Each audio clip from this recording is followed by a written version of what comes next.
and welcome to this week's youth political podcast that is PolitiBabble. I'm Oliver Sykes, and as usual, I'm joined by my virtual co-host, Archibald Elliott. Hello, Archie. Hello, I'm here, I suppose, albeit virtually. Indeed.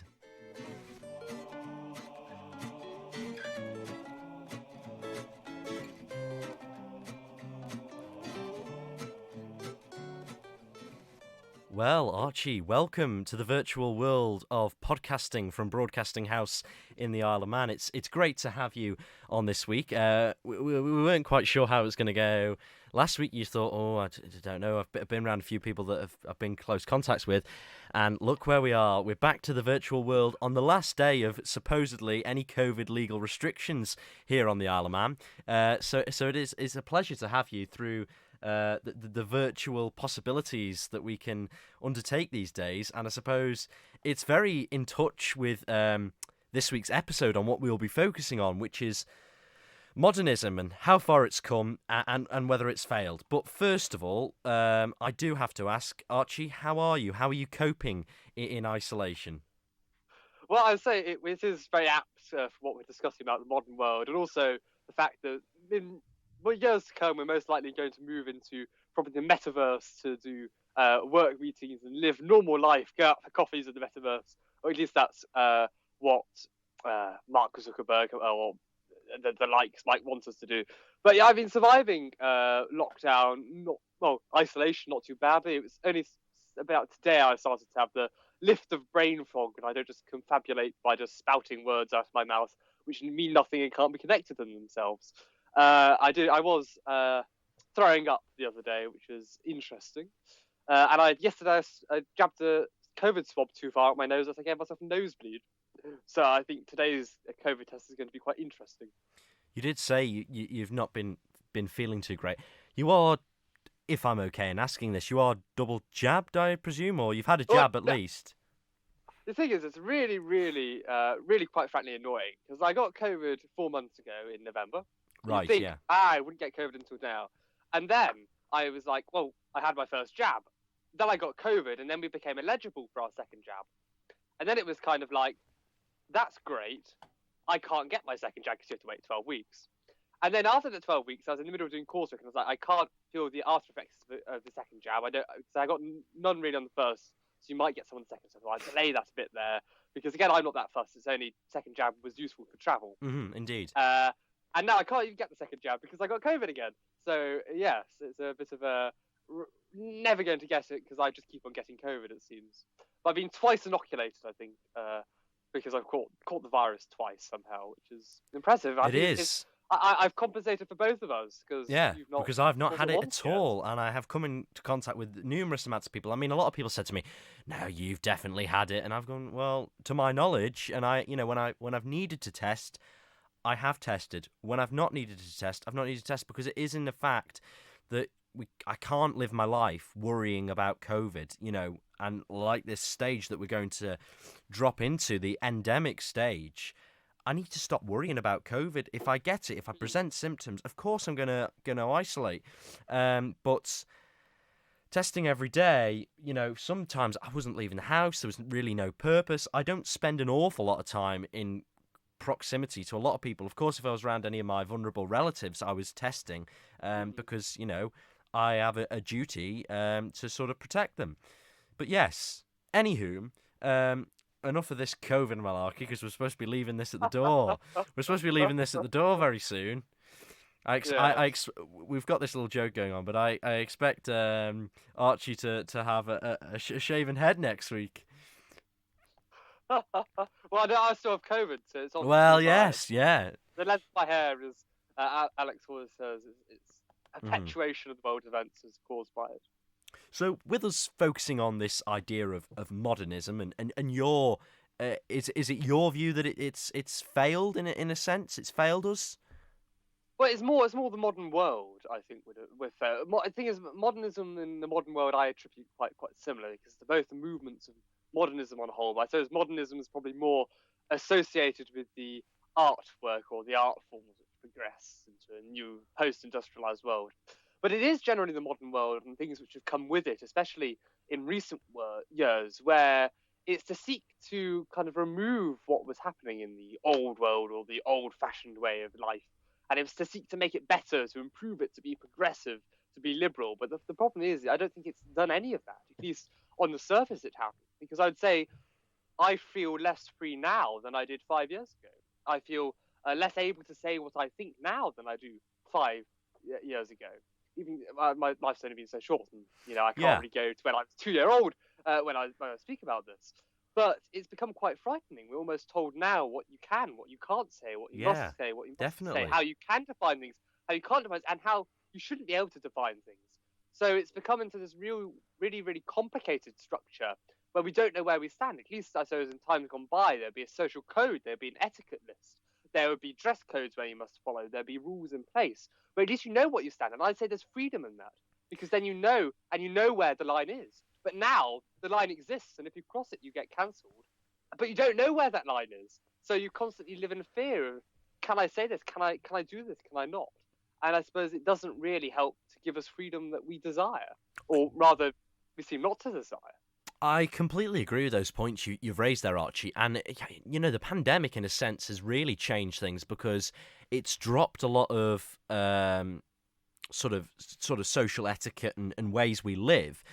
But it's also jumped us ahead by about sort of 10 years in some ways as well. I mean, technological aspects. We've come leaps and bounds because of the pandemic, but when we did that like a light switch, everything turned virtual in a sense. But a lot of things have been dropped, and in our society at the moment, it's weird because we know from the pandemic that human interaction is so important. Then what we thought beforehand that moving towards being virtual was going to make things a lot easier, but we realize how much human interaction is so important. And I suppose it does give that sort of idea in a sense that things have been dropped since the pandemic. Things have not gone back the same. We knew things were going to change, but there's a lot of things that I've noticed recently. Life does feel a lot different. Life feels bizarre. But things will get cancelled. But a few years ago, if things got cancelled, they got cancelled because of the worst things. But people now are not afraid to cancel. Events and other such things. It's just, we're cancelling that. We don't feel, And people don't have the same, a lot of like sporting events as well. I mean, who knows what, the TT is a big thing for the island. That's coming up soon. But a lot of sporting events on the island have been cancelled because the organisers actually realised since the pandemic that they didn't realise how much of their time they put into it. So for them, it felt like part-time jobs. And since the pandemic, they've realised, wow, I've put so much effort into this. But so that is, I'm probably going off on a tangent, but I'm just saying how life's been affected as we've moved forward. But yes, I'm sure you've got lots to raise. Well, I think we're talking about two different types of cancellation here. But I think your views, your points there, which you've expressed, maybe the cancellation of physical objects and events, and maybe people aren't feeling they have enough of respect gained from that. I think that's the level of respect. I sound like an 8-year-old when I say no. I agree with you there. And we're facing the modern world has just decreased. We gain a lack of respect for things. We gain entitlement where it hasn't been earned, and we think, well, we can just go and do these things because if you don't like that, then I'll just post on Facebook, or I'll just do this and I'll just do that, without considering anything. And it's all too easy to hide behind a screen now. It's again with cancellation, as we lack nuance when we kind of communicate over text. We lack the vocal expression, facial expressions, and even going down, I think, back to cancelling actual people. It's gone quite mad on now what we look at, and I'm sure we'll come on to later in our current affairs, about even the recent Oscar events. I'm sure if it wasn't the actor which actually did the aforementioned act of slapping the presenter, if it was maybe someone of a different race, we might get an entirely different reaction. I mean, that's going to be something... And everything's attributed to different things. It's crazy. think it's going to be something interesting that we can discuss in our international current affairs. But picking up on that point, now you've raised it, I was really shocked by it. I woke up that Monday morning. I mean, it was only Monday, wasn't it? I'm speaking like it was several months ago, but I opened Twitter and it was like, this can't be true. And I was like, this can't be true either. I mean, I still look at it now and I think, crikey, that happened. That's so interesting, so bizarre. To me, it looks the slap. I've watched the slap in slow motion, and it just looks fake to me. It just doesn't look like there's any contact, and the delay from Chris Rock is just I couldn't care less personally. no, I know, but I am Yeah. that does interest me. It's obviously performance, and it's the media have gone crazy over it, so it's interesting to me. But that's why I find it interesting. The media interest in these effects. But yes, because there was a female winner from one of the films, which is the Steven Spielberg remake of West Side Story, and one of the females from that, who she won an award, and it's hardly been spoken of, which has been like so bizarre. I'm trying to find her name, but yes. But the part I find most interesting is that he was given a standing ovation by many of the people there, when many of them would happily go and march on anti-violence rallies or tweet something on Twitter to prevent it, because we almost have lost again even the sense of standards, I find, now in our society. Again, I'm like a complaining 70-year-old man, but we almost have we've lost our standards. We've lost our almost our integrity. Yeah. I think it creates a large problem within even our political world. We see now politicians who, when they do something wrong, don't admit they did something wrong. They try to, avoid it or go and just make it into that's all right. When before they would have just said, well, no, I did this wrong. I resign on a matter of principle. Well, we've talked about this before. Some of them would, some of them wouldn't. And things are less hard to expose. But they agreed when their position was untenable and would follow the manners of respect. So I think it does fail us, especially I find within freedom of speech. I'm always now questioning myself, as probably maybe we should, as some people tell us, before we post something, to think about what we're posting. But the thing is, that's mainly in the realms of, is it threatening, is it harmful, is it mean to someone? But in my realm,